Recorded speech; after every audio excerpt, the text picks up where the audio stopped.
Halo Sobat Guru Peduli semuanya, Assalamualaikum warahmatullahi wabarakatuh. Salam sejahtera, salam Om Swastiastu. Semoga Sobat Guru Peduli semuanya tetap dalam keadaan sehat dan selalu bersemangat di dalam mempersiapkan diri menghadapi seleksi SNBT 2023 yang akan segera datang. Dalam video kali ini saya akan membahas tentang jumlah dan jenis soal UTBK SNBT 2023 beserta alokasi waktunya serta contoh-contoh soal dari masing-masing subtes. Ya, namun sebelum saya lanjutkan, bagi rekan-rekan yang baru mampir di channel Guru Peduli ini, silahkan untuk meringankan jari Anda, ya, klik likes dan juga jangan lupa subscribe serta nyalakan loncengnya sehingga rekan-rekan tidak ketinggalan dengan materi-materi terbaru dari kami. Kalau sudah, mari kita lanjutkan. Ya, pada soal SNBT 2023 nanti itu ada 7 subtes ya. Berikut ini subtesnya. Subtes yang pertama adalah kemampuan penalaran umum ya. Kedua, pengetahuan dan pemahaman umum. Kemampuan memahami bacaan dan menulis itu yang ketiga, dan yang keempat pengetahuan kuantitatif. Dan jumlah soalnya masing-masing ada di sini. Nah, rekan-rekan pahamin di sini ya. Untuk subtes pertama, kemampuan penalaran umum, soalnya 30 soal. Durasi waktu yang diberikan adalah 30 menit. Itu artinya apa? Satu soal harus dapat diselesaikan dalam 1 menit ya, oke.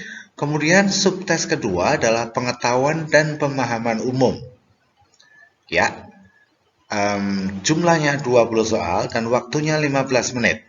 Oke, 20 soal 15 menit artinya apa? Satu soal diselesaikan kurang dari waktu 1 menit. Oke, kemudian subtes ketiga adalah kemampuan memahami bacaan dan menulis. Jumlah soalnya 20 soal dan waktunya 25 menit. Kemudian yang keempat adalah pengetahuan kuantitatif ya. Ada 15 soal dan waktunya 20 menit. Ini tadi dari kelompok pertama atau kelompok tes potensi skolastik. Kemudian yang kedua ya, tes literasi. Subtes kelima adalah bahasa Indonesia. Jumlah soalnya 30 soal, waktunya 45 menit. Oke.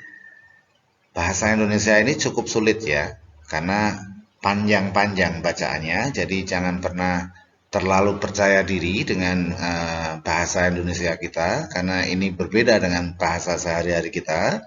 Oke, kemudian yang keenam, subtes bahasa Inggris, jumlah soalnya 20 soal dan waktunya 30 menit, serta yang terakhir adalah subtes ke-7, penalaran matematika, jumlah soalnya 20 soal dan waktunya 30 menit. Jadi total semuanya ada 155 soal dan waktunya adalah 195 menit.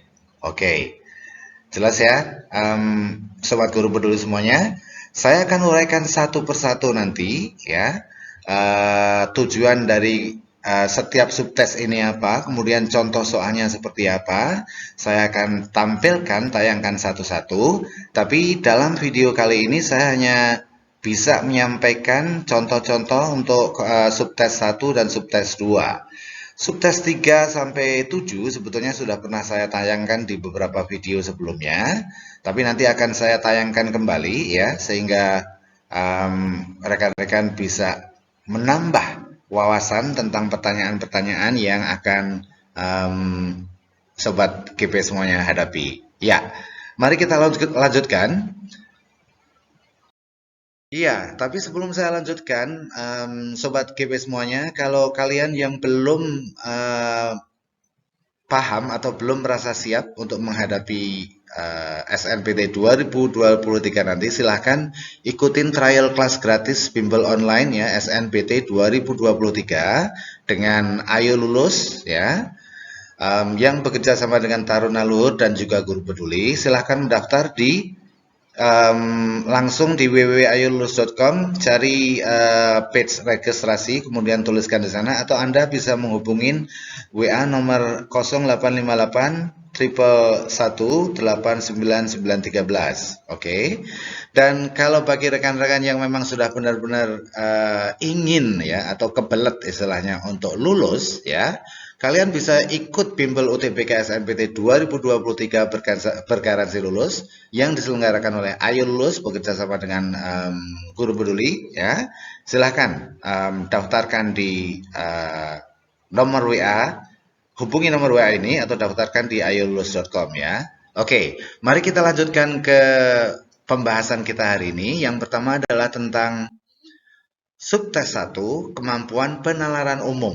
Tujuannya apa? Oke, jadi subtes 1, kemampuan penalaran umum ini bertujuan untuk menguji peserta tes kemampuan berpikir secara induktif ya, bagaimana seorang peserta mengamati fakta, kemudian juga kemampuan deduktif ya, bernalar secara logis, serta dapat bernalar dengan menggunakan angka-angka yang disebut sebagai kemampuan penalaran kuantitatif ya.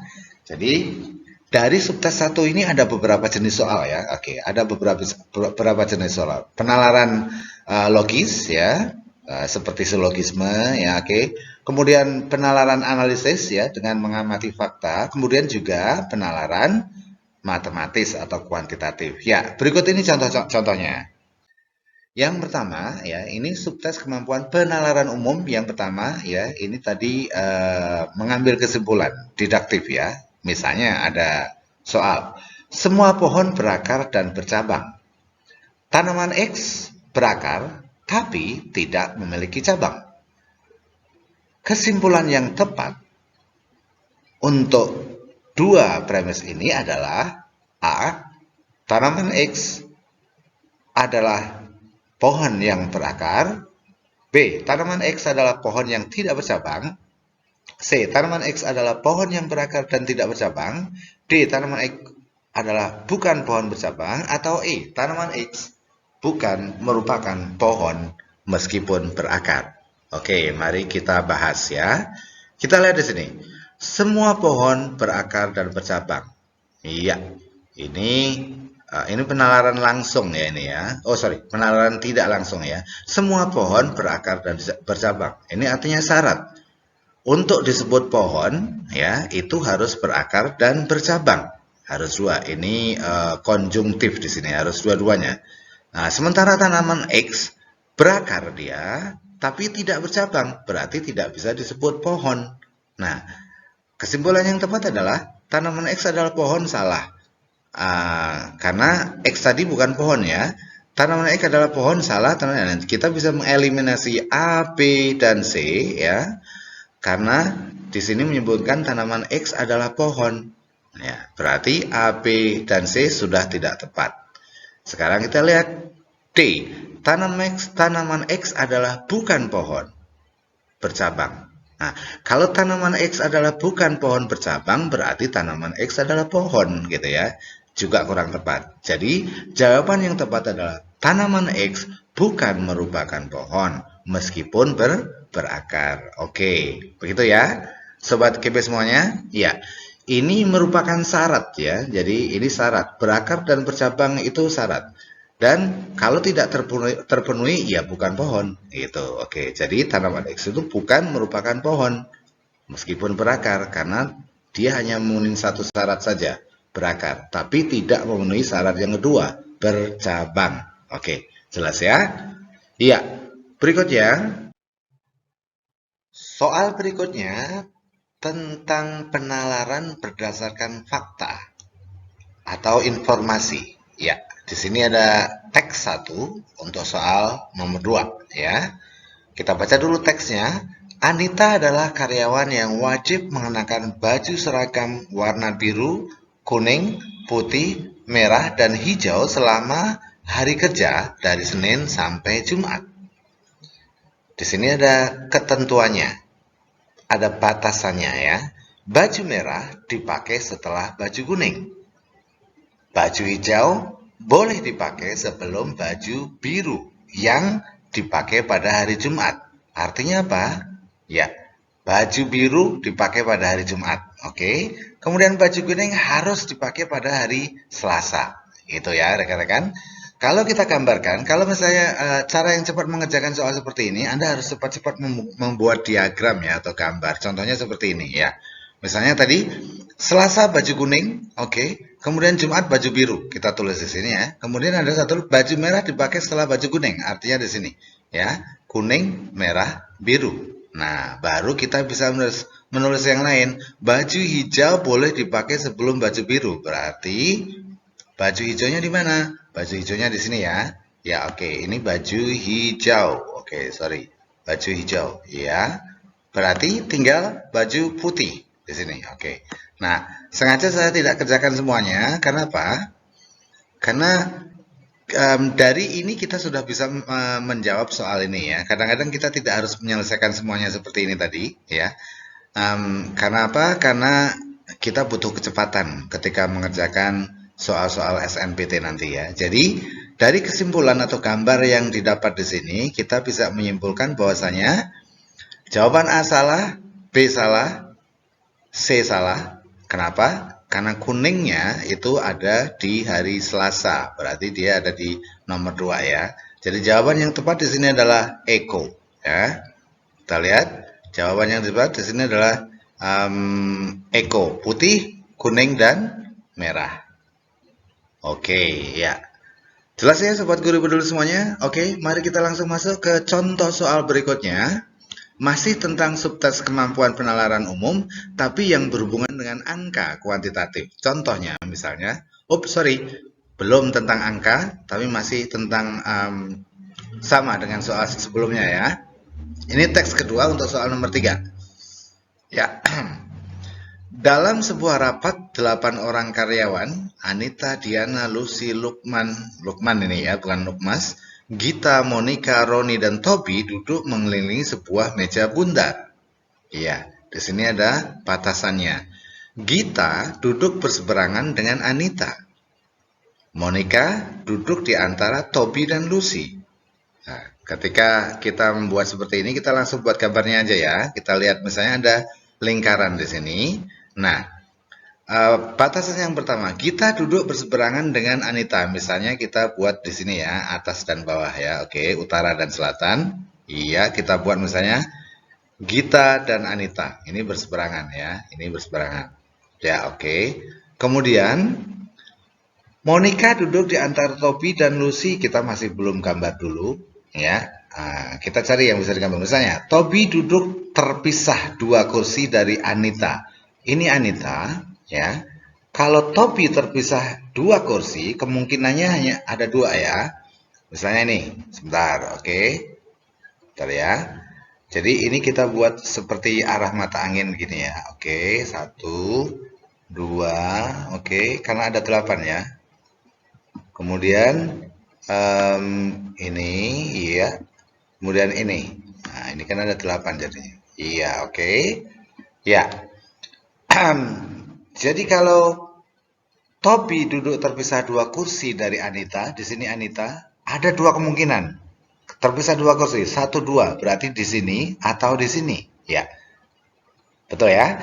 Oke, misalnya kita tuliskan di sini, kita buat di sini ya, oke. Tobi kita buat di sini. Nah, kemudian Monica duduk di antara Tobi dan Lucy. Nah, ini Lucy ya, ini ada Tobi. Berarti di sini ada Monica. Nah, ini Monica, oke.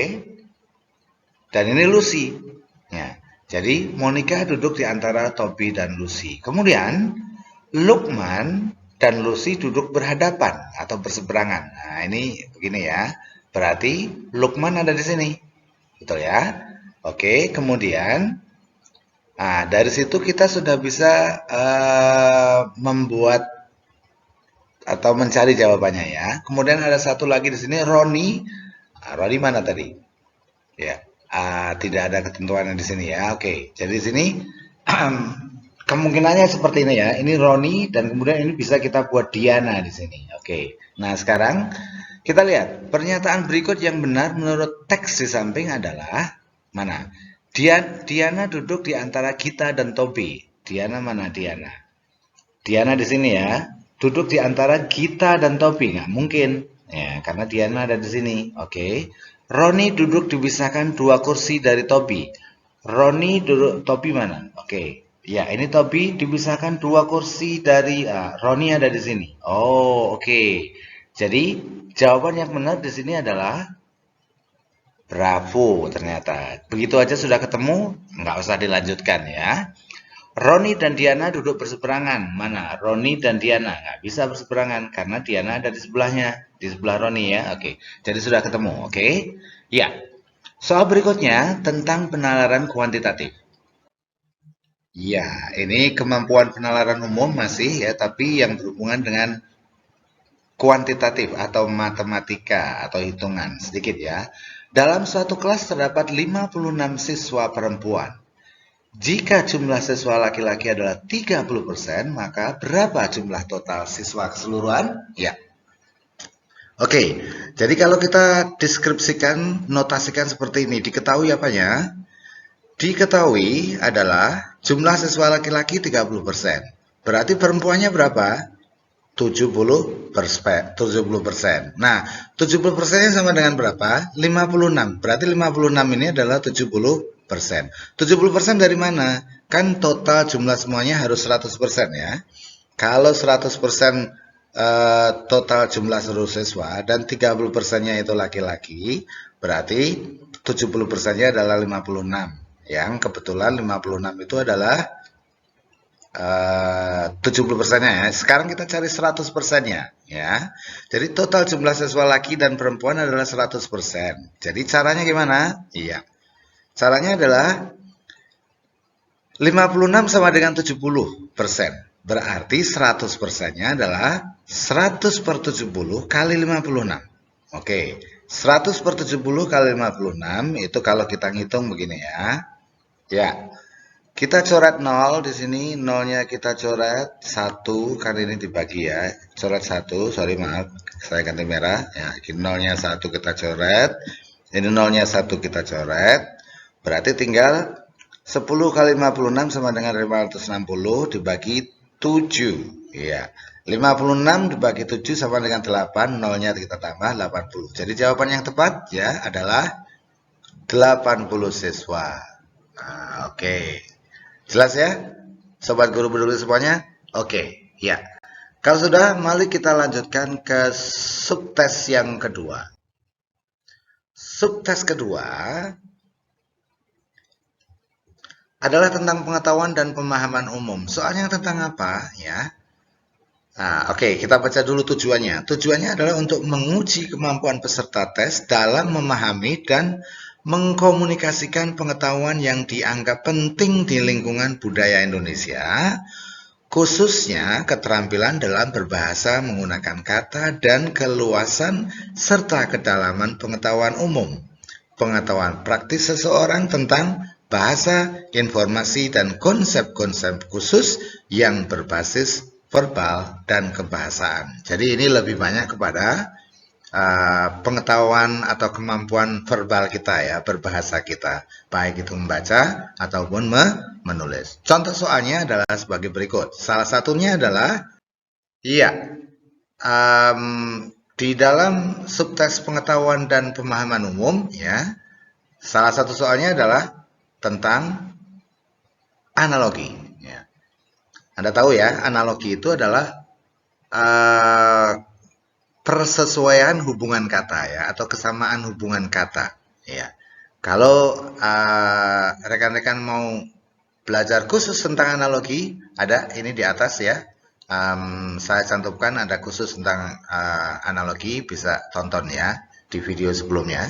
Oke, kita lihat contoh soal nomor 5 analogi ini. Prematur dini sama dengan A. Prasejahtera, sejahtera. B. Preambul OOD. C. Implisit tersirat. D. Implisit tersurat. E. Bayi nama. Kira-kira menurut Sobat KB semuanya, jawaban yang tepat adalah oke. Cara mengerjakan soal seperti ini itu harus ditaruh di dalam kalimatnya dan kita harus paham kata-kata ini. Oke, prematur kita taruh dalam kalimat saya. Prematur adalah kata lain dari dini. Nah, oke, berarti hubungannya adalah sinonim di sini ya. Prematur sinonimnya dini. Prasejahtera sinonimnya sejahtera? Bukan. Preambul sinonimnya UUD? Bukan. Implisit sinonimnya tersirat? Iya. Oke, ya, implisit artinya tersirat atau sinonimnya tersirat. Oke, jadi jawaban yang tepat adalah Charlie. Jelas ya, sobat KW semuanya? Ya. Kalau implisit tersurat kurang tepat karena apa? Karena implisit adalah lawan kata dari tersurat. Oke, jelas? Berikutnya soal nomor 6. Iklim klimatologi. Di sini ada A. Fosil antropologi, B. Asal-usul kata etnologi, C. Sekolah pedagogis, D. Bintang astrologi, E. Kulit dermatologi. Kira-kira yang mana? Iya, jawaban yang tepat adalah kulit dermatologi. Iya, kenapa? Taruh di dalam kalimat. Klimatologi adalah ilmu yang pelajari tentang iklim. Gitu ya. Ya. Jadi kata kedua merupakan ilmu yang mempelajari kata pertama. Fosil antropologi kurang tepat karena antropologi bukan mempelajari fosil. Antropologi mempelajari tentang seluk-beluk manusia, termasuk diantaranya adalah ekonomi, ya, sosial, politik, itu antropologi. Sementara asal-usul kata bukan etnologi tapi etimologi, ya, oke. Dan astrologi bintang. Kalau yang pelajari tentang bintang itu bukan astrologi tapi astronomi, ya, oke. Ya, kalau astrologi itu adalah peramalan tentang bintang. Oke. Ya, gitu ya. Berikutnya, soal nomor 7, rumah titik-titik, kereta titik-titik. Kalau di soal nomor 5 dan 6 Anda diminta untuk mencari pasangan kata yang memiliki hubungan yang sama dengan pola pada yang diberikan pada pasangan kata yang diberikan. Kalau di sini 7 dan 8 Anda diminta untuk melengkapi dua pasangan kata sehingga mereka memiliki hubungan yang setara atau sesuai ya atau sama, hubungannya sama. Oke. Rumah titik-titik sama dengan kereta titik-titik. Yang tepat adalah iya, jawabannya adalah bravo. Iya. Kata kedua merupakan bagian dari kata pertama. Kamar merupakan bagian dari rumah. Gerbong merupakan bagian dari kereta. Oke. Iya, itu ya. Oke, berikutnya soal nomor 8. Biji titik-titik sama dengan bunga titik-titik. Kira-kira? Jawaban yang tepat adalah biji tumbuh menjadi tunas, bunga tumbuh menjadi buah. Jawaban yang tepat adalah alfa, yang lainnya kurang pas. Ya. Artinya apa? Ini adalah siklus pertumbuhan. Jadi biji menjadi tunas, bunga menjadi buah. Buat sobat guru peduli semuanya, hati-hati dengan soal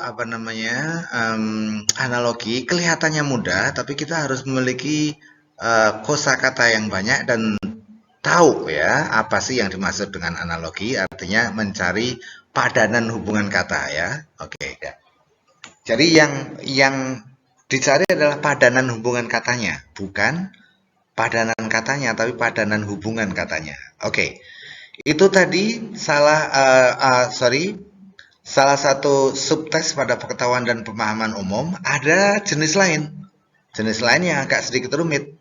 Ini kalau anak-anak kita atau teman-teman kita di sekolah SMA biasanya disebut bahasa panda atau bahasa buatan. Contoh soalnya. Berikut adalah beberapa kata yang diterjemahkan dari bahasa buatan. Lely Brun berarti topi kuning. Pleka Froti berarti desa bunga. Froti Mix berarti salad desa. Kata apakah yang mungkin berarti bunga kuning? Oke, coba kita lihat bahasanya ya. Perhatikan pola keduanya. Ya, di situ Lely berarti kuning. Lely Brun berarti topi kuning. Berarti Lely itu kuning, Brun itu apa? Topi. Ya. leli kuning, brun topi. Pleka froti berarti desa bunga. Berarti pleka berarti bunga, froti berarti desa. Dan mix berarti salad desa. Iya. Froti mix berarti salad desa. Nah, froti berarti desa dan mix berarti salad. Jadi kata apakah yang mungkin berarti bunga kuning? Bunga tadi apa? Iya, pleka. Kemudian leli apa? Kuning. Berarti jawaban yang benar adalah leli pleka. Karena lelinya ini kuningnya di depan ya. Jadi jawaban yang benar adalah bravo. Iya. Berikutnya contoh soal tentang pemahaman umum ya. Pengetahuan dan pemahaman yang berikutnya ya. Oke. Masih dengan bahasa buatan. Berikut adalah beberapa kata yang diterjemahkan dari bahasa buatan. Miken lasan berarti lemari makanan. Lasan poen berarti makanan paket. Kop dan sa berarti tali orang. Oke. Kata apakah yang mungkin berarti paket bunga? Nah, kalau kita jabarkan seperti ini ya. Perhatikan pola satunya. Miken berarti lemari. Oke. Kenapa? Miken lasan berarti lemari makanan. Lasan berarti makanan ya. Lasan berarti makanan. Oke. Kemudian poen berarti paket. Nah, koop berarti tali. Oke. Dan dansa berarti orang. Sehingga yang mungkin berarti apa tadi? Paket bunga adalah apa? A atau D. Ya, pilihan A tidak tepat karena apa? Karena miken berarti apa? Miken berarti lemari. Iya, jadi pilihan jawaban yang tepat di sini adalah delta, point force. Oke, iya. Baik rekan-rekan guru peduli semuanya, thanks for watching. Sekali lagi saya ingatkan bagi rekan-rekan yang ingin lolos SNPT 2023, silahkan join Ayo Lulus ya. Hubungin WA 085947268588. Bimbel SNPT bergaransi lulus, tidak lulus uang kembali penuh. Semoga bermanfaat.